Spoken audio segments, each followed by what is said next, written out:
नमस्कार, मैं हूं अंकित और आप देख रहे हैं बिहार की बात। आज बिहार बंद है और बिहार की चर्चा पूरे देश में हो रही है। बिहार की बात पूरे देश में हो रही है। बात इसलिए भी हो रही है क्योंकि बिहार में एक सर्वे हो रहा है, मतदाता का सर्वे। हर मतदाता वोटर लिस्ट में उसका नाम है, जिनका नहीं है, और उनके पिता और जो भी खानदान कागज वगज तमाम चीजें हैं जो उन सब पे तमाम डिबेट चल रही है। इस डिबेट के बीच सबसे बड़ा जो विरोध है, जो विपक्ष का है, जो सरकार के विपक्ष में, उनका आरोप है कि ये जो मतदाता पुनरीक्षण हो रहा है ये गलत तरीके से हो रहा है और जो इसकी टाइमलाइन है ये गलत है। जो डॉक्यूमेंट्स मांगे गए हैं वो गलत तरीके से मांगे गए हैं क्योंकि बिहार की स्थिति ऐसी है, कई जगहों पे भौगोलिक परिस्थिति ऐसी है कि सबके पास डॉक्यूमेंट्स नहीं है। इस पर आज हम बात करेंगे कि आखिर में विपक्ष के आरोपों में कितना दम है और जब विपक्ष सुप्रीम कोर्ट गया है, सुप्रीम कोर्ट में कुछ याचिकाएं पड़ी हैं, फैसला आना है, उन सब के बावजूद सड़कों पे उतरना क्या ये सही विकल्प है, इस पर भी हम बात करेंगे। और आज बिहार में क्या हुआ इस पर भी बात करेंगे। पहले राहुल गांधी जो बिहार पहुंचे हैं तेजस्वी यादव के साथ, बिहार बंद को मजबूत कर रहे हैं, आह्वान दे रहे हैं और बिहार के सड़कों पर अपने कार्यकर्ताओं का उत्साह बढ़ा रहे हैं। उनका ये बयान सुनिए। पता लगा कि लोकसभा में और विधानसभा में 1 करोड़ नए वोटर शामिल हुए। मतलब विधानसभा में 10% ज्यादा वोटरों ने वोट किया। और जब हमने पता लगाया कि ये वोटर कहां से आए, ये कौन है, तो आश्चर्य की चीजें निकली। हर कंस्टिट्यूएंसी में जहां भी वोटर बढ़े, जिन जिन कंस्टिट्यूएंसी में वोटर बढ़े वहां पर बीजेपी जीती। सारे के सारे वोट जो नए वोट आए वो सारे के सारे बीजेपी को गए। एक बिल्डिंग में 4000 5000 वोटर रजिस्टर हुए। पहले इलेक्शन कमिश्नर को बीजेपी, ऑपोजिशन पार्टी और जो हमारे चीफ जस्टिस है जिन्होंने मांग की कि हमें बैठने दो, हमें इलेक्शन कमिश्नर चुनने दो, उनको बाहर फेंक दिया, उनको कमरे के अंदर आने नहीं दिया और हमें भी साफ कह दिया कि भैया यही नाम है, ये बीजेपी के नॉमिनेटेड इलेक्शन कमिश्नर है। तो राहुल गांधी सीधे सीधे आरोप लगा रहे हैं और उनका डर यह है महाराष्ट्र चुनाव के बाद। महाराष्ट्र चुनाव जिस तरीके से भारतीय जनता पार्टी ने जीत हासिल की, राहुल गांधी का यह कहना है कि जिन सीटों पर बीजेपी जीती है उन सीटों पर लोकसभा की अपेक्षा मत बढ़े हैं, लोकसभा चुनाव की अपेक्षा विधानसभा चुनाव में मत बढ़े हैं। यही वजह है कि भारतीय जनता पार्टी वहां ज्यादा मत पाई। इसके अलावा लगातार आरोप लग रहे थे, इससे पहले ईवीएम का मसला चल रहा था, लेकिन अब जो राहुल गांधी या कांग्रेस पार्टी को नई चीज मिली है, उनका डर साफ है कि मतदाताओं की सूची में हेरफेर हो रहा है। बिहार चुनाव है, बिहार चुनाव की वजह से, बिहार चुनाव से पहले यह डर साफ साफ दिखा और यह कि मतदाता पुनरीक्षण आखिर में क्या जरूरत है। और मतदाता पुनरीक्षण जिसको 2003 में जब आया था उस वक्त 1.5 साल लगे थे, कैसे 1 महीने में करवाया जाएगा, इस पर भी सवाल उठाया जा रहा है। हालांकि सरकार का अपना पक्ष है, जो चुनाव आयोग है वो कह रही है कि हमने लगभग आधा मतदाता जो सर्वे है वो करवा लिया है। क्या है चीजें, उस पर बात करेंगे। हमारे कुछ मेहमान हैं जो इस पर बात करने के लिए हैं, उनसे जानेंगे कि जो विवाद है, विवाद की जड़ क्या है। तो बीजेपी के प्रवक्ता हमारे साथ जुड़े हैं नीरज कुमार जी, स्वागत है सर आपका। प्रमोद सिन्हा जुड़े हैं, आरजेडी के प्रवक्ता हैं और वरिष्ठ पत्रकार हैं श्याम किशोर चौबे जी, वो जुड़े हैं, और प्रियदर्शी रंजन जी। सर आप सभी का स्वागत है आज के प्रोग्राम में। बिहार बंद क्या सफल रहा और बिहार बंद कैसा रहा, पहले तो मैं प्रमोद सिन्हा से जानूंगा क्योंकि इनके नेता ने आह्वान किया है और तेजस्वी यादव का यह आह्वान कितना सफल रहा यह बताएंगे प्रमोद सिन्हा जी। प्रमोद जी, क्या हाल है बिहार का? देखिए, आप लोगों को भी पता है और आपके भी रिपोर्टर्स जो है पटना की सड़कों पर थे, तो ये स्वतः स्फूर्त जो है, जो महागठबंधन के तमाम नेताओं के द्वारा जो बिहार बंद बुलाया गया था, उसमें जो है आम जन लोगों का भी जो है इसमें जो है भूमिका महत्वपूर्ण रही और वो लोग भी जो है इस बंद में शामिल हुए। सबसे महत्वपूर्ण सवाल जो आपने कहने का काम किया कि जिस प्रकार से अब 2-3 महीना बचा हुआ है बिहार के चुनाव को लेकर के, जी और गहन पुनरीक्षण जो है कराया जा रहा है।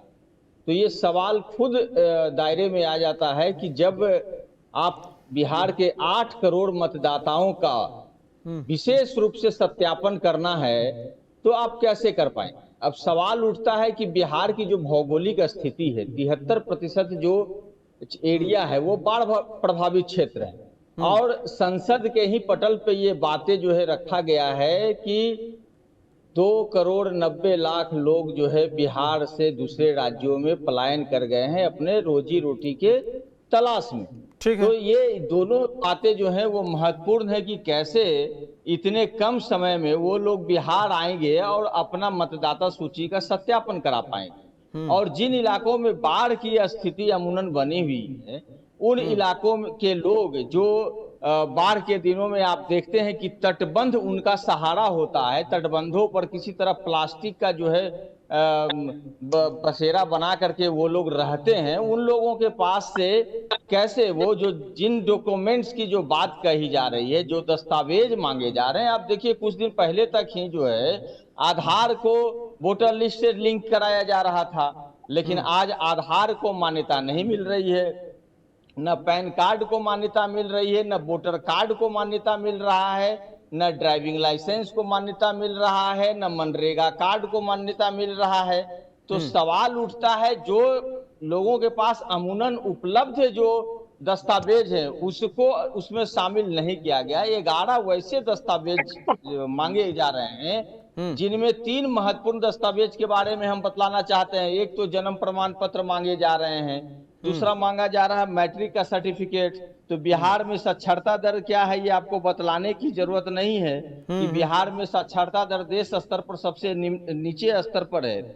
अब सवाल उठता है तीसरा जो मांग रहे हैं ये लोग निवास स्थान का, एक और उसमें जो है मांग रहे हैं कि अगर सरकार के द्वारा कोई जो है भूमि का आवंटन या मकान का आवंटन हुआ सरकार के द्वारा तो आप उसका कागज दिखला सकते हैं। अब सवाल उठता है कि कितने प्रतिशत लोगों के पास ये सब चीजें उपलब्ध हैं।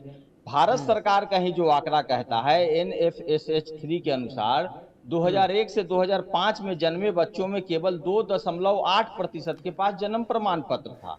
तो अब बताइए कि जब 2001 से 2005 में जन्मे बच्चों के पास जब 2.8% जन्म प्रमाण पत्र है तो 1965 से 85 के बीच जो जन्मे लोग हैं उनमें उनकी संख्या कितनी होगी ये स्वाभाविक रूप से समझने की जरूरत है।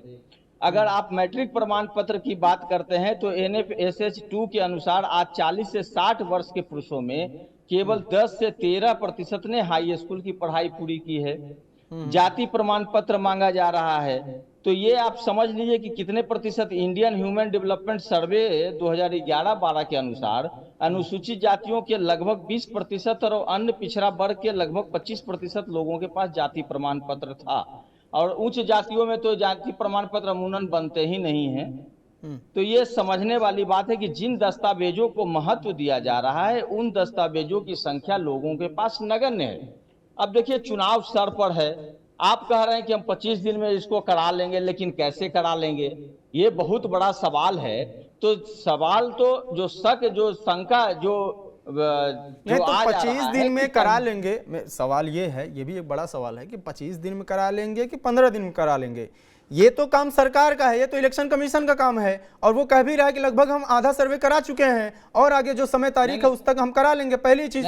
दूसरी चीज जो 11 दस्तावेज बता रहे हैं इन 11 दस्तावेजों में से कोई एक दस्तावेज देना है, वो भी अगर नहीं है तो फिर भी इलेक्शन कमीशन ये कह रहा है कि उसके बाद फिजिकली वो किया जाएगा और उसके बाद फिर अगर आपका गलत दस्तावेज जाता है तो वो आप उस पर क्लेम कर सकते हैं। ये चीजें भी हैं। तो आपके जो आरोप है उस पर नीरज कुमार से जवाब ले लेते हैं, फिर आते हैं। इसका जवाब आप ले लीजिए ना हमसे, उसके बाद नीरज जी के पास चले जाइएगा। आप जो बातें कह रहे हैं कि जो 11 में से एक दस्तावेज की उसकी भी उपलब्धता का प्रतिशत कितना है और बिहार में किनके पास है। आज हमसे अगर आप जन्म प्रमाण पत्र मांगिएगा तो हमारे पास नहीं है, ये समझने की बात है। और आप जो 2,90,00,000 लोग जो दूसरे राज्य में पलायन कर गए हैं वो कैसे उसमें समाहित होंगे, कैसे वो अपने आप को उसमें शामिल करेंगे। जो गरीब वंचित उपेक्षित वर्ग के लोग हैं उनके पास कौन सा दस्तावेज है। और आप जो कह रहे हैं कि आप ऐसे दो बातें सामने छन करके आ रही है। एक एडवर्टीजमेंट जो है, पूरा पेज का एक एडवर्टीजमेंट निकाला गया है। उसमें कहा जा रहा है कि दस्तावेज जो नहीं भी है तो फॉर्म भर के फिलअप कर दीजिए। अगले दिन जो मुख्य निर्वाचन आयुक्त हैं दिल्ली से, उनका आता है कि नहीं, जो 24 तारीख का नोटिफिकेशन हुआ है उसमें कोई परिवर्तन नहीं करने जा रहे हैं और उसी के अनुसार जो है माना जाएगा। अब ईआरओ को आप जो है मान्यता दे रहे हैं कि अभी आप अगर ऐसे भी नहीं दे रहे हैं, ऐसे जमा कर दे रहे हैं, तो ईआरओ के ऊपर निर्भर करता है कि वो जांच करेगा कि वो सही है या गलत है। अब बताइए कि हम इस भारत के नागरिक हैं और हमको खुद जो है अपनी नागरिकता सिद्ध करना पड़ रहा है, और जिन दस्तावेजों के आधार पर आप अमूमन आप जो है, चाहे वो बैंक में खाता खोलने की बात हो या कहीं और चीजें लगाने की बात हो, उन तमाम दस्तावेजों को आप दरकिनार करने का काम कर रहे हैं। ये महत्वपूर्ण है ना। तो ये तो वोट बंदी है, इनकी नीयत पर जो है सवाल उठ जाता है। ठीक है, नीरज कुमार जी के पास जाएंगे। आरजेडी का आरोप है कि ये वोट बंदी है, आप वोट सेटिंग करने के लिए सारी चीजें कर रहे हैं, क्या जवाब है आपका? देखिए, बता रहे थे कि इतने कम समय में ये कैसे करा लेंगे। मैं इनको याद दिला दूं कि 2003 में जब हुआ था यही काम, गहन सर्वेक्षण का काम, लालू जी उसमें मुख्यमंत्री हुआ करते थे बिहार राज्य के, उस समय तो हो गया था। तो क्या लालू जी ने कोई घोटाला किया था उसमें? नहीं, उस समय 1.5 साल लगे थे नीरज जी, 1.5 साल का समय लगा था, 1.5 साल का समय लगा था। क्या है बेटे, आप नहीं, करेक्शन कर दे रहे हैं ना, 25 दिन और 1.5 साल में अंतर होता है। तब मतदाता की संख्या और आज मतदाता की संख्या में बहुत अंतर है। गलत बात रख रहे हैं, आप चुप रहिए। नहीं, गलत बात नहीं रख रहे हैं। उस समय के मतदाताओं की संख्या और आज के मतदाताओं की संख्या में कितनी वृद्धि हो गई है, ये आप बताइए। बैड कल्चर है बस। बैड कल्चर नहीं है, आपके बातों को हम करेक्ट कर रहे हैं नीरज जी। यही इनका बैड कल्चर है। आपकी बातों को हम करेक्ट कर रहे हैं। आप जनता के सामने क्या आप गलत बात प्रस्तुत करने जा रहे हैं? अभी सीखिए, अभी पढ़ाएंगे, बैठाएंगे आपको, अभी सीखिए, आप कोई जानकारी नहीं, आपको पढ़ाने की जरूरत नहीं है, चिंता मत करिए, जनता पढ़ाने के लिए तैयार बैठी हुई है। अपने वोट का इलेक्शन में करके आए कि नहीं, अभी ये बताइए। अपना वेरिफिकेशन करवा के आए कि नहीं? खाली भाषण देने आए हैं? शांति से सुनिए, अभी मत मुख करवाइए मेरा। तो लालू जी के शासनकाल में भी यही चुनाव आयोग ने तय किया था और 31 दिन में इस काम को चुनाव आयोग ने पूरा किया था। हाँ, बिहार चुनाव उस समय 1.5 साल बाद हुआ था। इसका मतलब कतई नहीं कि इसमें 1.5 वर्ष लगा था। कि भ्रम की राजनीति है, ये इनके अफवाह फैलाने की राजनीति है, और बिहार की जनता इनके भ्रम और अफवाह को भली भांति समझ चुकी है। और ये हर 20-22 साल में होता रहा है, ये कोई पहली बार देश में हो रहा है, ये बिल्कुल नहीं है। और ये पहले कैसे अनुमान लगा लिए कि इनके वोटर इससे प्रभावित हो जाएंगे? हो सकता है भाजपा के वोटर प्रभावित हो जाए, जेडीयू के वोटर प्रभावित हो जाए। दरअसल इनको अपनी हार सामने दिखाई दे रही है 2025 के चुनाव में। उसकी तैयारी ये लोग अभी से कर रहे हैं कि क्या क्या बहाने बनाएंगे। नहीं तो ये चुनाव आयोग का बड़ा निष्पक्ष चुनाव आयोग का लिखिए, बड़ा स्पष्ट है साहब। मैं बता दूं कि किशनगंज में हिंदुस्तान के किसी जिले का डाटा देखेंगे तो जो वहां आधार कार्ड बना हुआ है, 90 से 95% लोगों का आधार कार्ड बना हुआ है। बिहार में सीमावर्ती जिला है किशनगंज, जहां घुसपैठ की आशंका हमेशा रहती है, घुसपैठ समस्या है भी वहां। तो वहां पे 105% आधार है। ये कैसे है साहब, ये कैसे है? और वहां पिछले 6 दिनों में 2 लाख से अधिक लोगों ने आवासीय प्रमाण पत्र के लिए अप्लाई कर दिया, जबकि एवरेज हर महीने 35-36 हजार रुपया वहां होता, 35-36 हजार लोग अप्लाई करते थे। तो अचानक इतनी बाढ़ कैसे आ गई साहब? निश्चित रूप से इनको लग रहा है कि जो घुसपैठियों का वोट इनको मिलता था, वह वोट पे चुनाव और 326 धारा 326 के तहत जो भारतीय नागरिक हैं उन्हीं को, सिर्फ उन्हीं को वोट करने का अधिकार है और रहेगा। अगर ये फर्जीवाड़े लालू जी इनके सवालों का जवाब नीरज जी आप कैसे देंगे जब ये पूछ रहे हैं कि जो डॉक्यूमेंट्स आप मांग रहे हैं, जो भी आप नहीं मांग रहे हैं, इलेक्शन कमीशन मांग रहा है। हालांकि विपक्ष का आरोप है कि इलेक्शन कमीशन ही बीजेपी है, ऐसा विपक्ष बोल देती है कई बार। तो फिलहाल इलेक्शन कमीशन जो मांग रहा है, उन कागजों का उनका जवाब आपके पास कैसे है कि जो बाढ़ प्रभावित हैं, जो नट बचरिया टाइप के जो लोग जो एक जगहों से स्थानांतरित होते हैं, अलग अलग जगहों पर रहते हैं, जिनके पास डॉक्यूमेंट्स नहीं, ना तो घर है, जैसे आप आवास को मानते हैं, या आप ये मांगते हैं कि जो इनका जो भी डॉक्यूमेंट्स है, एजुकेशन हो गया या तमाम चीजें, तो उनके पास मैक्सिमम ऐसे लोग हैं जिनके पास कुछ भी नहीं है, उनका कैसे नहीं? 11 में से कोई न कोई पेपर, कोई उनकी जमीन के कागजात, मकान के कागजात, कुछ न कुछ जरूर। जिसके पास जमीन भी नहीं है, मकान भी नहीं है, पढ़ा लिखा भी नहीं है, वो सिर्फ एक जगह दूसरे जगह तक बंजारा है, उसका कैसे करेंगे आप? देखिए, उनके लिए ऑनलाइन व्यवस्था है ना, ऑफलाइन के साथ साथ ऑनलाइन, और आजकल हर लोग मोबाइल यूज करता है, हर लोग यूज करता है, ऑनलाइन तरीके से वो कर सकता है इसका। चुनाव इलेक्शन कमीशन ने दोनों तरह की व्यवस्था दी है, ऑफलाइन भी ऑनलाइन भी। और ऑफलाइन में है कि 3-3 बार बीएलओ वहां जाएगा, 3-3 बार बीएलओ जाएगा और उसको वेरिफिकेशन करेगा। नीरज जी, ऑनलाइन भी तो कागज देना पड़ेगा ना? और नहीं, आप कागज दीजिए, नहीं भी दे सकते, ये भी है ना, कागज नहीं भी दे सकते हैं, आप फॉर्म भर के दीजिए। अगर आपके पिताजी का नाम, दादाजी का नाम वहां वोटर लिस्ट में है तो अभी मान लिया जाता है कि आप वहां के वोटर हैं। लेकिन आप कहीं बाहर से आ गए और आप चाहेंगे कि हम यहाँ वोट दे दें तो वह नहीं होगा। आर्टिकल 326 के तहत जो इस देश के नागरिक हैं वही होंगे। और देखिए, आज इन्होंने बिहार बंद का आह्वान किया है, 10 जुलाई को सुप्रीम कोर्ट ने तारीख तय कर रखा है इसकी सुनवाई का।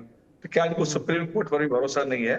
ये सुप्रीम कोर्ट को आज के बंद के बहाने ये सुप्रीम कोर्ट को धमकी देने का प्रयास कर रहे हैं क्या, कि देखिए आप मेरे पक्ष में फैसला नहीं देंगे तो हम सड़कों पे आगजनी करेंगे, जो आपके भी टीवी स्क्रीन पे चल भी रहा है।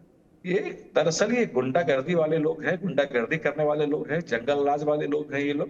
इन्हें यही भाषा आती है, देश के संविधान की कॉपी हाथ में लेके जरूर ही चलते हैं, लेकिन देश के संविधान संवैधानिक संस्था पे रत्ती भर भरोसा नहीं होता। ठोस जवाब की कमी है नीरज जी, ये समझ में आ रहा है, क्योंकि ये जो सरकार भी बात कर रही है तो एक बड़ी कमी जो दिखती है कि आरोप के जवाब में आरोप आ रहा है, जवाब नहीं मिल रहा है।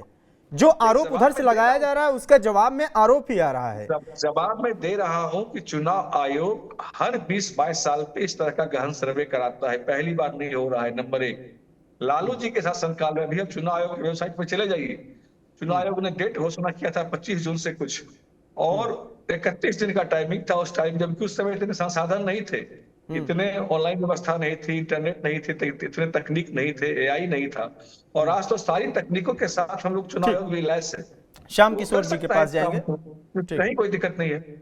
हाँ, कुछ बोलना चाह रहे हैं प्रमोद जी, आप बोल लीजिए, फिर श्याम किशोर जी। देखिए, अभी इन्होंने कहा कि ऑफलाइन और ऑनलाइन की बात कही, तो ऑनलाइन में भी उन तमाम दस्तावेजों को उसमें दर्ज कराना, अगर आप ऐसे अगर फॉर्म भर करके दे देते हैं तो ईआरओ के ऊपर निर्भर करता है। ईआरओ जो है, नहीं, पहले ये बताइए ना। नहीं, हम फॉर्म भर के दिए हैं कि नहीं, ये महत्व का विषय नहीं है। हम बिहार के जो 8 करोड़ जो मतदाता हैं वो वंचित नहीं हो, वो बहस का विषय है, वो बहस का विषय है। और हमारी चिंता वोटों की नहीं है, वोटरों की है।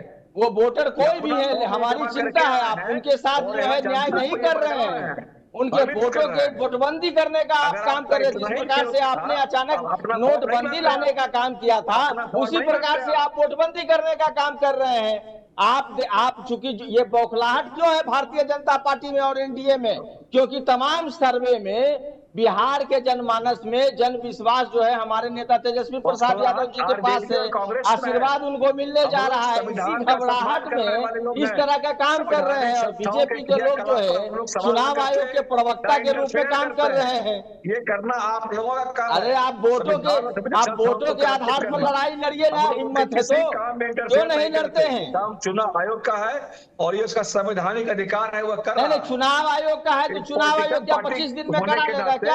अभी तक तो हमारे पास ठीक से बीएलओ नहीं पहुंचा है। क्या बात करते हैं? अभी शहरों में, पटना राजधानी की मैं बात कर रहा हूं, अभी 20% से अधिक जो है कागज भी लोगों को मुहैया नहीं कराया गया है। आप बात करते हैं इतना प्रतिशत जमा हो गया, खाली फर्जीवाड़ा करने का फिर है। फॉर्म जमा हो चुका है, कहाँ आप ठीक है, ठीक है, कहने से हम मान लेंगे जमा हो चुका है। मैं श्याम किशोर चौबे जी के पास जाऊंगा, वरिष्ठ पत्रकार हैं, प्रवक्ताओं से इतर थोड़ा सा। ठीक है प्रमोद जी, आपके आरोप हैं और उन आरोपों पे आगे बात भी करेंगे। श्याम किशोर जी के पास जाते हैं कि बड़ा सवाल यह है कि विपक्ष का आरोप, अब विपक्ष के आरोप के साथ एक बड़ी समस्या जो सत्ता पक्ष आरोप लगा भी रही है, आप जब कोर्ट में जा रहे हैं तो बात होने दीजिए। दूसरी चीज ये है कि 25 दिन में कराएगा कि 30 दिन में कराएगा, ये तो काम इलेक्शन कमीशन का है। इलेक्शन कमीशन ये भी कह रहा है कि हम लगभग आधा सर्वे करा चुके हैं पहले ही। 98,000 लोग, इतने लोग काम कर रहे हैं इसमें, उसके साथ में और लोग कार्यकर्ता हैं, तो सरकार तो ये भी कह सकती है हम बहुत तेजी से काम करा रहे हैं। दूसरी चीज ये है कि 2003 में अगर कोई सर्वे हुआ तो उसका भी तो आधार रहा होगा ना। क्या अगर आरजेडी या जो भी विपक्ष ये कह रही है कि सर्वे जो हो रहा है ये गलत हो रहा है, नहीं होना चाहिए ऐसा, तो आरजेडी कोई ये बात कह रही है कि इस तरीके से होना चाहिए या सर्वे होना ही नहीं चाहिए, इस पर आपकी क्या राय है? देखिए, सर्वे तो होना चाहिए। ये कौन कहेगा कि जब चुनाव सिर पे है और तो बिना सर्वे का करा लिया जाए? सर्वे होना चाहिए, लेकिन उसके लिए पर्याप्त समय दिया जाना चाहिए। चुनाव आयोग एक संवैधानिक संस्था है और चुनाव संबंधी मामलों में एक तरह से कहिए कि वो सर्वोच्च संस्था है। उसको मालूम था कि नवंबर में चुनाव है बिहार में। जहां भी चुनाव होता है मालूम रहता है कि कब होगा, लोकसभा का चुनाव या फिर राज्यसभा का चुनाव हो या विधानसभाओं का चुनाव हो, तो उसको मालूम रहता है कि कब क्या होना चाहिए। तो ये काम वो थोड़ा पहले क्यों नहीं उन्होंने कराया पहली बार। और इनसे अलग मैं थोड़ा एक कुछ मौलिक सवाल उठाना चाहता हूं। ये तो हो गया, आपने भाजपा और आरजेडी के प्रवक्ताओं को सुना, जैसा अमूमन टीवी डिबेट में होता है, दोनों अपना पक्ष रख रहे थे और संजोग से आसपास नहीं थे। ये अच्छी बात है, आसपास रहते तो शायद और आगे बढ़ते। तो मैं कुछ मौलिक सवाल करना चाहता हूं कि बिहार से मेरे ख्याल से 25% से ज्यादा आबादी बाहर है। 25% से ज्यादा आबादी बाहर है। किस हैसियत में है? वो वहां पे फैक्ट्री ओनर है, वो वहां पे आईएएस है, वो वहां पे मल्टीनेशनल कंपनी में है, या मजदूर है, फिटर है, और बाकी इस तरह का काम करता है, प्लम्बर है, उस तरह के लोग हैं। सरकारें हमसे हर बात का टैक्स लेती हैं और सरकार हम चुनते हैं, राजा नहीं चुनते हैं ना। लोकसभा लोकतंत्र में हम सरकार चुनते हैं। और अभी भी अब जब चुनाव आ रहा है तो सभी लोग धीरे धीरे खुल रहे हैं और बोलेंगे कि आपके लिए तो मैं बिहार को क्या मतलब अशोक के जमाने का बना दूंगा, बहुत बढ़िया बना दूंगा। आप बढ़िया बनाएंगे और संजोग से आरजेडी भी सत्ता में रहा है, बीजेपी तो अभी खुद सत्ता में है, तो इनको इस बात का जवाब देना चाहिए कि यहां से 25% आबादी बाहर क्यों गई जी? क्यों उसको जाना चाहिए? यहां पे आपने उसके लिए व्यवस्था क्यों नहीं की? एजुकेशन के मामले में आप पिछड़े हुए हैं, बहुत पिछड़े हुए हैं। जैसा कि आरजेडी प्रवक्ता ने कहा कि कई लोगों के पास जन्म प्रमाण पत्र नहीं होगा, ये तय बात है, इसमें तो कोई इनकार ही नहीं है। इसलिए कि हॉस्पिटल में प्रसव बहुत कम होते हैं और जो होते हैं उनमें भी कितना लोगों को सर्टिफिकेट मिलता है, और जो झुग्गी झोपड़ियों में मतलब बड़ी आबादी जो बरसात में बाढ़ में पीड़ित रहती है, वो एक जन्म प्रमाण पत्र बचा के कितना रख पाएगी अगर हो भी तो ऐसी स्थिति में सवाल ये होना चाहिए, मेरे ख्याल से ये तो मुंह चौथौल वाली बात हो गई दोनों प्रवक्ताओं ने की। दोनों प्रवक्ताओं को ये जवाब देना चाहिए कि बिहार की यह स्थिति क्यों है। मैं सीधे सीधे कहूं तो नारकीय स्थिति क्यों है? आप क्या कर रहे हैं? आरजेडी भी सत्ता में था, बीजेपी भी सत्ता में है, और दोनों अभी सत्ता में आने के लिए ही लड़ रहे हैं। तो आप क्यों हैं? आपके सरकार होने का क्या मतलब? एक चीज बताइए कि मुख्यमंत्री, विधायक, मंत्री आदि जो हैं, उनको इतनी सुविधाएं क्यों मिलनी चाहिए? और देश में, मैं देश के स्तर पे बात कर रहा हूं कि 81.5 करोड़ लोगों को 5 किलो अनाज पे क्यों जिंदा रहना चाहिए? आप किस लिए? आपको शर्म नहीं आती है कि आप सरकार हैं? शर्म तो हमें आती है, आपको क्यों नहीं आती? हाँ, रही बात, अब ये इसको मैं लंबा खींचने के बजाय एक सवाल उठा के, शायद ये सवाल आपको भी मत्ता हो या आगे काम आवे। ऐसी हर चीजें हैं, एजुकेशन है, हेल्थ है, नागरिक सुरक्षा है। अभी देखिए बिहार में अभी क्या पटना में हो गया, तो वहां पे पुलिस होने का क्या मतलब है? क्यों इतना मतलब सिपाही से लेकर डीजीपी तक क्यों खर्च किया जाना चाहिए? हटाइए इनको, जिसको जो मन में आएगा करेगा। ठीक है, ठीक है। तो ये क्राइम जो भी है अंकित जी, आपने जो सवाल उठाया, बाकी पे मेरे सवालों का जवाब अगर दोनों प्रवक्ता दे सके तो कृपया दें, नहीं तो भविष्य में दे देंगे, कोई बात नहीं है। मेरी समझ से उनके पास कोई जवाब नहीं होगा। लोगों को पलायन क्यों करना चाहिए? आपकी सरकार है, आप क्यों नहीं भाग जाते हैं? मुख्यमंत्री गण क्यों नहीं छोड़ के भाग जाते हैं कि हमको तनख्वाह नहीं मिलेगी, हम जा रहे हैं दूसरी जगह मनरेगा में काम करेंगे? आप क्या मुख्यमंत्री बन गए या मंत्री बन गए या विधायक बन गए तो आप में सुर्खाब के पर लग गए क्या? और दूसरी बात, अभी जो आपने सवाल उठाया, तो एक चीज, मूलभूत चीज है, विपक्ष होता किस लिए? विपक्ष सवाल खड़े करने के लिए होता है। पत्रकारिता होती किस लिए है? पत्रकारिता सरकार से सवाल करने के लिए होती है, बाकी ये नहीं है कि डायन श्याम किशोर जी, आरोप जो है, मेरे आप वरिष्ठ हैं, मैं एक इसमें ऐड ऑन कर देता हूं कि ठीक है पत्रकारिता होती है सवाल करने के लिए, लेकिन पत्रकारिता वो भी ना हो ना कि लोगों को मिसगाइड किया जाए। कम से कम मिसगाइड तो नहीं करना चाहिए। अगर चुनाव आयोग यह कह रहा है कि जो 21% मतदाता बाहर रह रहे हैं वो ऑनलाइन फॉर्म भरें, दूसरा ऑप्शन वो दे रहा है कि ऑनलाइन फॉर्म भरने के अलावा उनका कैसे बनेगा, तो उनके घर के लोग जो होंगे उनसे मिला जाएगा, उनका वो होगा। उसके अलावा अगर पूरा घर का घर बाहर गया है, इसके जवाब में भी ये बात कही गई है कि उसके परिवार के जो लोग हैं उनसे ये सर्वेक्षण किया जाएगा और इस चीज़ को प्रमाणित किया जाएगा कि ये व्यक्ति फला व्यक्ति यही का है, ये जो डॉक्यूमेंट्स हैं ये सही नहीं है। इसके अलावा चुनाव आयोग एक चीज़ और कह रहा है कि जो 2003 में सर्वे हुआ, उस सर्वे में जितने लोग, उसके बाद जितने लोग वोटर बने बिहार के, वो सारे वोटर से कोई भी जांच नहीं किया जाएगा, उनका पुनरीक्षण नहीं होगा। उनके जो बेटे हैं, वो जो उनके आगे बच्चे हुए हैं जो दर्ज हैं पहले से, उनका भी सर्वे नहीं होगा। तो आधे से अधिक तो लोग पहले ही साफ हो गए। सर्वे कितने लोगों का होगा, अब इस पे सवाल उठता है। तो ये चीजें भी तो सामने आनी चाहिए, मुझे लगता है। बिल्कुल आनी चाहिए अंकित जी, ये चीजें बिल्कुल सामने आनी चाहिए। और प्रमोद जी से जवाब ले लेते हैं, ले लीजिए। हाँ बताइए।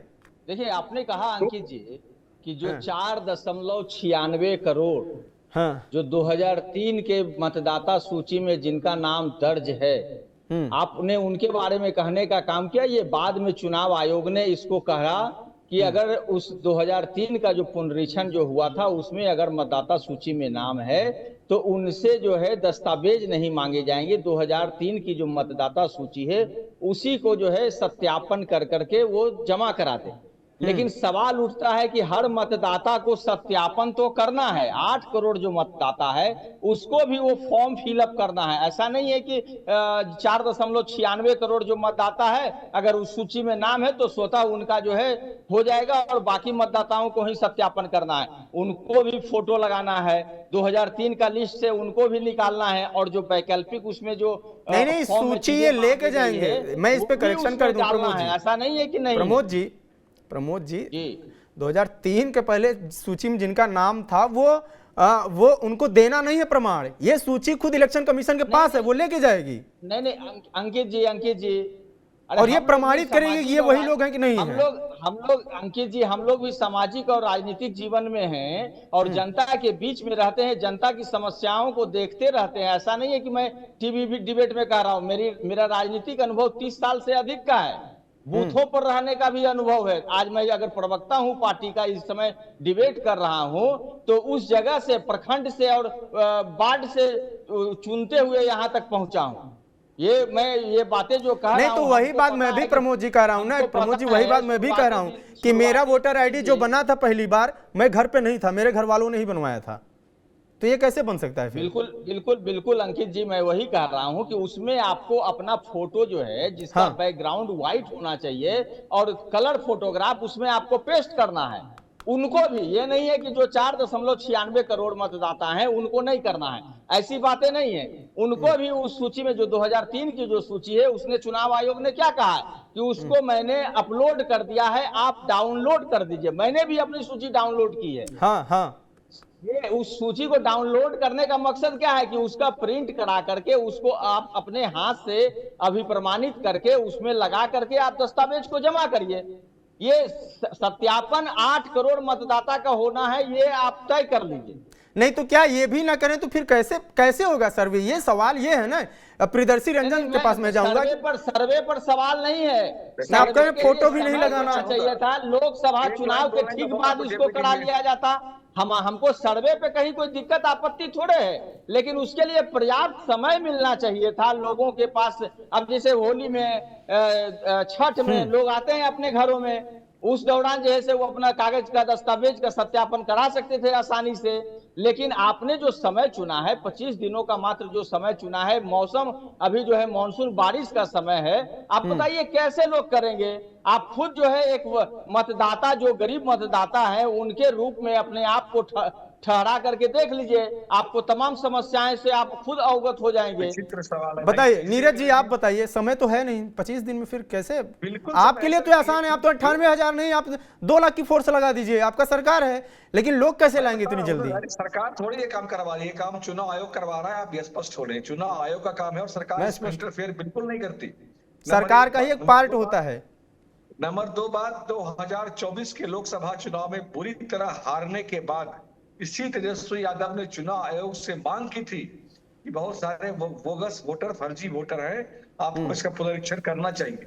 उस समय तो इनको ये उसी सही लग समय रहा था। कराना चाहिए था ना, 2024 चुनाव के बाद करा लिया जाता, किसी को कोई आपत्ति नहीं होता। जब बोलेंगे तब कराएगा चुनाव आयोग। चुनाव आयोग नहीं तो संवैधानिक संस्था है। तब कराइएगा जब संविधान 25 के दिन, दायरे में, 2 महीना 3 कानून महीना के का दायरे समय में बचेगा, आप 25 जब दिन उसको का सही समय लगता दीजिएगा। है तो करा रहा है। मनमानी क्यों नहीं ना आपत्ति करेगा, हो रही स्वायत्त है? संस्था है तो क्यों मनमानी आपत्ति हो करेगा रही क्या? है? आप फिर बाद में जब चुनाव आयोग वोटर लिस्ट जारी कर देगा, आपको आपत्ति दर्ज करने का आपत्ति करिएगा। पूर्वानुमान के आधार पर क्यों इतना अरे आप कभी आपत्ति दर्ज अभी कर रहे हैं? कभी जो ये हो है जाएगा, वो हो वोटर जाएगा। लिस्ट में नाम दर्ज दरअसल किसी आपको गरीब का मालूम करवाए है कि हैं आप क्या? चुनाव कितनी हारने वाले हैं। परेशानियां होती है आप चुनाव नाम दर्ज हारने कराने वाले हैं, ये में, आपको तो पता है। शायद आपको नहीं प्रियदर्शी पता जी है, के पास जाएंगे, शायद बहुत आपको देर से पता बैठे नहीं हुए है। हैं। एक आप मिनट अभी से अपना सर, प्रियदर्शी जी, सवाल यही है कि समय कम है तो क्या ये सर्वे नहीं होना चाहिए या कुछ नियमों का बदलाव होना चाहिए? जैसे कोर्ट में गया, कल मामले पे सुनवाई भी है, कोर्ट क्या क्या जवाब आता है, इन सब चीज़ों पे भी जाना चाहिए, या तो फिर डायरेक्ट पब्लिक को इन्वॉल्व करना चाहिए, सड़कों पे उतरना चाहिए? क्या है सही विकल्प, क्या जो आरोप है इनका? 2-3 सवाल हैं, बुनियादी सवाल हैं। पहला तो ये कि ये सर्वे होना चाहिए या नहीं होना चाहिए। मेरा मत है कि वोटर सर्वे होना चाहिए। क्यों नहीं होना चाहिए? सभी को तो प्रमाणित करने की जरूरत है ना। अभी मैं एक आंकड़ा बता रहा हूँ, कल की घटना है। कल कितने लोग आए हैं म्यांमार में जो हिंसा हुई है, उसमें करीब करीब 4,500 लोग मिजोरम में घुसे हैं। ये 4,500 लोग एक राज्य में घुसे हैं, ये मिजोरम से होते हुए देश के अन्य किसी हिस्से में चले जाएंगे और वहां ये वोटर आईडी कार्ड बनवा लेंगे। ठीक है, तो इसको सत्यापित तो करना होगा ना, इन लोगों ने किस तरीके से बनवा लिया, फर्जीवाड़ा तो नहीं किया। ठीक है, हमने उनको सहानुभूति से, म्यांमार के जो लोग हैं वहां हिंसा की हुई है, कल ही की घटना में बता भड़की हुई है, तो वहां से लोग आए मणिपुर में, मणिपुर के रास्ते मिजोरम के रास्ते, मिजोरम आए, मिजोरम के रास्ते किसी अन्य देश के हिस्से में जाएंगे, बिहार में भी जाएंगे, बिहार का हिस्सा बांग्लादेश से लगा हुआ है, बिहार का हिस्सा नेपाल से लगा हुआ है। बिहार में हमने देखा है कि कई विदेशी आतंकवादी तक यहाँ आकर के बसे हुए हैं, रहे हैं, तो उनके लिए ये होना, तो स्क्रूटनी तो होना चाहिए, बिल्कुल होना चाहिए। अब सवाल ये है कि चुनाव आयोग पर क्यों सवाल है, या चुनाव आयोग को डिफेंस करने की जरूरत भारतीय जनता पार्टी को क्यों आन पड़ी है? तो प्रक्रिया को लेकर के सवाल है। चुनाव आयोग जो प्रक्रिया जो तय किया है, शायद उससे सहमत विपक्ष के लोग नहीं है। ये एक मसला हो सकता है, उनको लगता है कि इसको सरलीकरण किया जाए, या जनता जिस भाषा में समझ रही है उस भाषा से समझाया जाए, या जो जनता की पहुंच है उस पहुंच के साथ इसको साझा किया जाए, उसके तहत ये सर्वे किया जाए। मसला ये है। लेकिन इसका जो राजनीतिकरण हो रहा है, जो विपक्ष राजनीतिकरण कर रहा है, मेन मुद्दा ये है।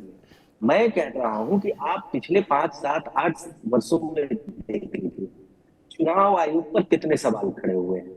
चुनाव आयोग ने जब भी कोई स्टेप लिया है, कटघरे में रहा है, विपक्ष ने सवाल खड़ा किया है। चुनाव आयोग के ईवीएम पर सवाल, बहुत बड़ा सवाल, तो जवाब आज तक न, जो विपक्ष के लोग, चाहे जिस भी पार्टी जो सरकार में नहीं रहते हैं, वो लोग आरोप लगाते हैं ईवीएम पर, ईवीएम का घोटाला हो गया, वो लोग सबूत नहीं दे पाते हैं, सबूत आज तक नहीं मिला उसका, ईवीएम हैक हुआ है या अगर हो सकता, होने के लिए तो कुछ भी हो सकता है, लेकिन अगर हुआ है तो प्रमाणित करना पड़ेगा ना आपको कि हुआ है ऐसा। राजनारायण बनाम इंदिरा गांधी के केस में सुप्रीम कोर्ट ने चुनाव आयोग को उस समय फटकारा था, तो उस समय कई सबूत थे। आज आपके पास सबूत नहीं है, सबूत देंगे तो माना जाएगा। आप चुनाव आयोग कुछ भी स्टेप लेता है, चुनाव आयोग पर, चुनाव आयोग में कौन होगा कौन नहीं होगा, इसको लेकर के सवाल अगर सरकार ने तय किया चुनाव आयोग के ये सदस्य होंगे, ये चेयरमैन, उसको लेकर के सवाल खड़ा हो जाता है। चुनाव आयोग कुछ भी करे, सवालों के घेरे में उसको रहना है। वोटर लिस्ट को लेकर के, वोटर सर्वे को लेकर के नाम हटाने और जोड़ने का जो ये विवाद है, ये नया नहीं है। दिल्ली में अभी हमने इसी वर्ष देखा है किस तरीके से हंगामा हुआ। कर्नाटका में वोटर लिस्ट को लेकर के हंगामा हुआ। तो कुछ चीजें हैं, मैं ये नहीं मानता हूं कि कुछ चीजें नहीं है, लेकिन कुछ चीजें हैं और कुछ चीजें बहुत ज्यादा हाइप क्रिएट करके बनाई जा रही है जो नहीं है।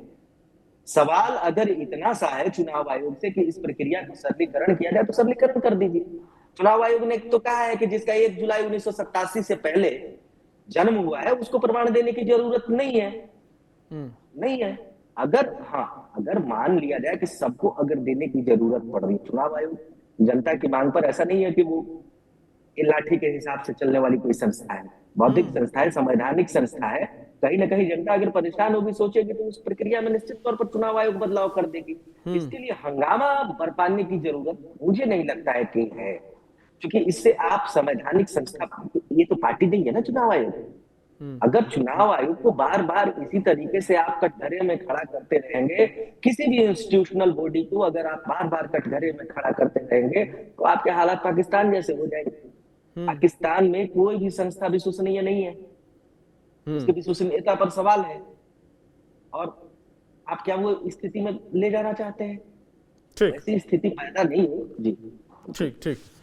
तो अब ये जो जैसा कि आपने बताया, और ये बात सच भी है कि अगर किसी भी संवैधानिक संस्था में संवैधानिक तरीके से अगर जाए इंसान, तो वो एक सही तरीका है। प्रमोद जी, आपसे ही कि अगर कोई भी संवैधानिक संस्था है उस पर आप आरोप लगा रहे हैं तो संवैधानिक तरीका भी है। आपके पास 20, 30, 40 वकीलों की फोर्स है, आप सुप्रीम कोर्ट जाइए।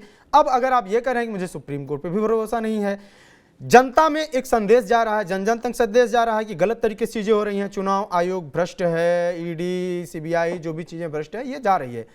5 साल बाद आप उनकी सरकार जाएगी, आपकी सरकार आएगी, तो फिर भी तो यही चीजें होंगी, खत्म हो जाएगी चीजें ना, फिर किसी को क्यों भरोसा होगा?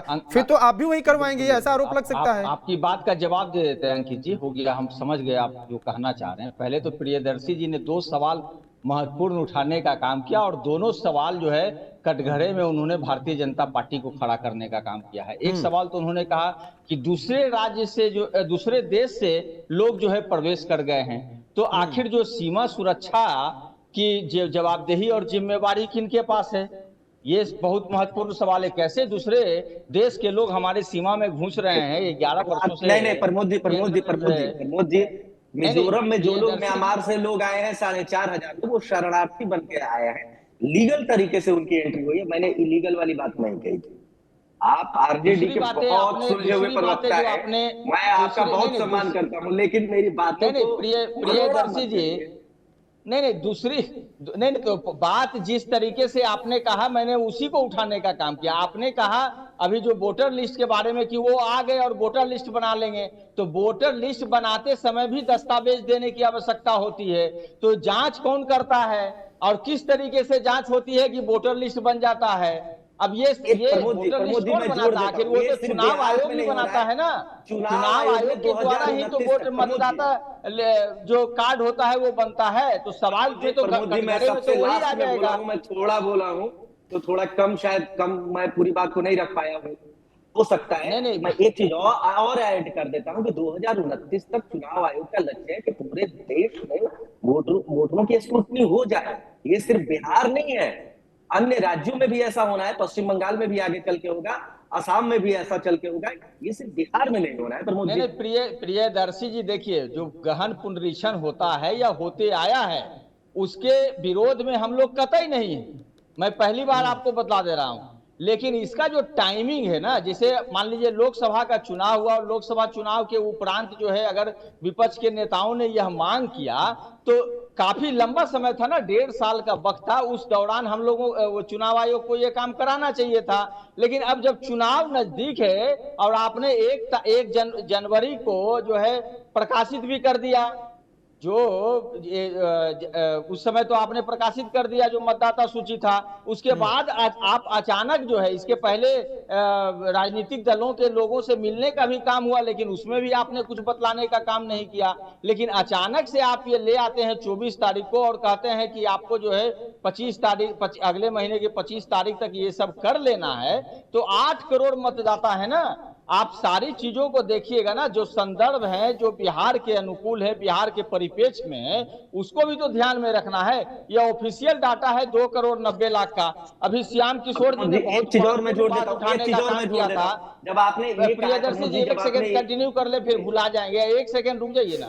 अभी श्याम किशोर जी ने एक बातें कहने का काम किया था कि जैसे वो कि बिहार में ही जो पलायन, जो दूसरे राज्यों में लोग जा रहे हैं अपना जीवन गुजर बसर करने के लिए, तो बिहार में ही उनको क्यों नहीं बसाया जा रहा है? तो ये महत्वपूर्ण सवाल भी जो है, अब देखिए 20 वर्षों से तो माननीय मुख्यमंत्री नीतीश कुमार जी, अब देखिए 2 बड़े अंतर है। 11 वर्षों से केंद्र में इनकी सरकार है। हमारा जब यूपीए गवर्नमेंट की सरकार थी तो आपने देखा था कि जो है हमारे नेता आदरणीय लालू प्रसाद यादव ही जी 3 जो है बड़े रेल कारखाने बिहार में देने का काम किए। 11 वर्षों से जो सरकार है इनकी केंद्र में, कितने उद्योग जो है बिहार में लगाने का काम किया। आप देखिए अभी जो है मेगा टेक्सटाइल पार्क दूसरे राज्य को मिले, हमने चनपटिया में जगह भी उपलब्ध कराया था, लेकिन बिहार को नहीं मिलता है। तो कई ऐसे सवाल है। हमने तो मनरेगा देने का काम किया था ना, वो भी एक आधार था ना जॉब का। लेकिन आप लोग क्या कर रहे हैं? तो सवाल तो जायज है ना कि आप जब कहते हैं, जब कोरोना पीरियड में जो लोग आए थे बिहार, तो यही सरकार कहने का काम किया कि अब इनको वापस जाने का जरूरत नहीं पड़ेगा, हम उनको यहीं पर जो है रोजगार देने का काम करेंगे। तो क्यों नहीं दिए? सवाल तो महत्वपूर्ण हो जाता है ना। ठीक, सवाल महत्वपूर्ण है और ये सवाल लगातार उठाया जा रहा है। सिर्फ आरजेडी नहीं उठा रही है, जनसुराज प्रशांत किशोर लगातार यही कह रहे हैं कि पलायन एक बहुत बड़ा मुद्दा है। लेकिन अब वोटर लिस्ट का जो पुनरीक्षण हो रहा है, पुनरीक्षण में पलायन में दोनों विषय अलग अलग हैं। दोनों विषय को एक दूसरे से शामिल किया जा सकता है, लेकिन जब जो कमीशन है, इलेक्शन कमीशन, वो जब ऑप्शन दे रहा है कि जो बाहर हैं उनके लिए भी ये व्यवस्था है, ये व्यवस्था की गई है, तो सवाल यही होता है कि क्या जो सर्वे हो रहा है उसमें समस्या क्या है? ये सबसे बड़ा सवाल। कुछ नीरज जी कहना चाह रहे हैं, बताइए। मैं कहना चाह रहा था कि देखिए आरजेडी का दोहरा चरित्र क्या है। एक तरफ तो ये सड़कों पर विरोध दिखा रहे हैं जनता में भ्रम फैलाने के लिए, दूसरी ओर आरजेडी के बूथ लेवल के 47,504 बीएलए चुनाव आयोग के इस कार्यक्रम में सहयोग देने के लिए साथ लगे। ये आरजेडी का ऑफिशियल डाटा है साहब, इसलिए चुनाव आयोग ने आज अपने ट्विटर हैंडल पर भी डाला है कि आरजेडी के द्वारा नाम जो भेजे गए दल के द्वारा 47,504 बूथ लेवल कार्यकर्ता इस काम में सहयोग देने के लिए लगे हुए हैं। दरअसल इनके दांत खाने के कुछ और होते हैं, दिखाने के कुछ और होते हैं। जनता को भ्रम और एक गहरी साजिश है कि देश के संविधान को और संवैधानिक संस्था को बदनाम करो। यह एक बहुत गहरी साजिश है। ठीक कह रहे थे हमारे जो पत्रकार महोदय है कि अगर ऐसी स्थिति रही कि इस देश को पाकिस्तान बनाना चाहते हैं, वैसी स्थिति बनाना चाहते हैं कि यहाँ किसी को किसी पर भरोसा नहीं रहे, न संविधान पर न संवैधानिक संस्था पर। और यही आरजेडी और कांग्रेस की साजिश रही है और यही काम ये लोग करते हैं। दरअसल इनको अपने सही काम पे भरोसा नहीं होता। नहीं, सरकार में तो आप है ना, विश्वसनीयता पे सवाल जब खड़ा होता है तो जवाब आपके मैंने जो कहा 47,504 आपके बीएलए लगे हैं कि नहीं लगे हैं चुनाव आयोग को सहयोग करने के लिए? नहीं, अगर सही मायने में विरोध है तो क्यों लगे? सुन लीजिए ना, बताइए, जवाब ले लीजिए ना। सही मायने में आपने कहा कि बीएलओ लगे हैं, और मैं तो कह रहा हूं कि मैं बीएलओ की बात कर रहा हूं। जो बीएलओ जो है सरकार का अंग है, बीएलए की बात को छोड़ दीजिए। जो राजनीतिक दल के बीएलए हैं उनको आप पहले सुन लीजिए ना, पहले सुन लीजिए ना बात को। जो बीएलओ लगे हुए हैं मैं उसकी बात कर रहा हूं। बीएलओ से आप बात कर लीजिए कितने प्रतिशत जो है वो उन्होंने बांटने का काम किया और कितना प्रतिशत जमा करने का काम किया है। अब राजधानी पटना की बात कर लीजिए ना, आप तो राजधानी में रहते हैं। एक चीज मैं ऐड कर देता हूं, प्रियदर्शी जी का बयान सुन लेते, फिर श्याम किशोर जी के पास जाएंगे। कल तक का जो डाटा है, कल तक का जो डाटा है उसमें कमोबेश 4 करोड़ के बार जो सवाल उठा रहे हैं कि ये सुप्रीम कोर्ट भी गए हैं और आज सड़कों पर भी हैं, तो लोकतंत्र में जो अधिकार हमको मिला है विपक्ष को, उसका हम निर्वहन करने का काम कर रहे हैं। हम जनता के सवालों को उठाने का काम कर रहे हैं, तो जनता के बीच में ठीक है। प्रमोद जी, आपकी पार्टी सवाल भी उठा रही है और सेकंड में एक ऑप्शन भी रखी है प्रमोद जी, ठीक है। प्रमोद जी की पार्टी सवाल भी उठा रही है और सेकंड में एक ऑप्शन भी रखी है कि मान लीजिए कोर्ट से या चीजें नहीं मिलती है तो हमारे कार्यकर्ता काम कर रहे हैं, गलत किसी का न हो पाए, ठीक है तरीका। लेकिन आपने जो सवाल उठाया, प्रियदर्शी रंजन जी, आपने जो अभी सवाल उठाया कि लगभग 4 करोड़ लोगों का हो भी गया है और टाइम है लोगों के पास। डे 1 जिस दिन से शुरू हुआ तो दस्तावेज तो वही जमा करेगा, जिसके पास है, जिसके पास नहीं है उसके पास टाइम है 1 महीने का, वो तैयारी करके और 25 तारीख तक जमा करने का उसके पास समय है। श्याम किशोर जी, फिर क्या आपको लगता है कि ये समय और चाहिए कि 3-4 महीने क्या डॉक्यूमेंट फिर से बनवाने की जरूरत है? किसी के पास आवास होगा, किसी के पास, मुझे और जाना है, मैं क्षमा प्रार्थी हूँ, मुझे बस समय पूरा हो गया। ठीक है नीरज जी, समय पूरा हो गया है। मैं ये कहता हूँ कि श्याम किशोर जी, कितना वक्त लगेगा, ये दोनों ये सवाल चुनाव आयोग और राजनीतिक दलों को मिल बैठ के तय करना चाहिए। उसमें हम लोग पढ़ेंगे तो हम लोग उसके एक्सपर्ट नहीं है, सीधी सी बात है कि कितना टाइम लगेगा। हाँ। लेकिन सरकारी कामकाज के अब ये कह के आप नहीं बच सकते हैं कि चुनाव आयोग संवैधानिक और निष्पक्ष और अलग स्वयं संस्था है। काम तो सरकारी अधिकारियों को ही करना है ना, सरकारी कर्मचारियों को ही करना है।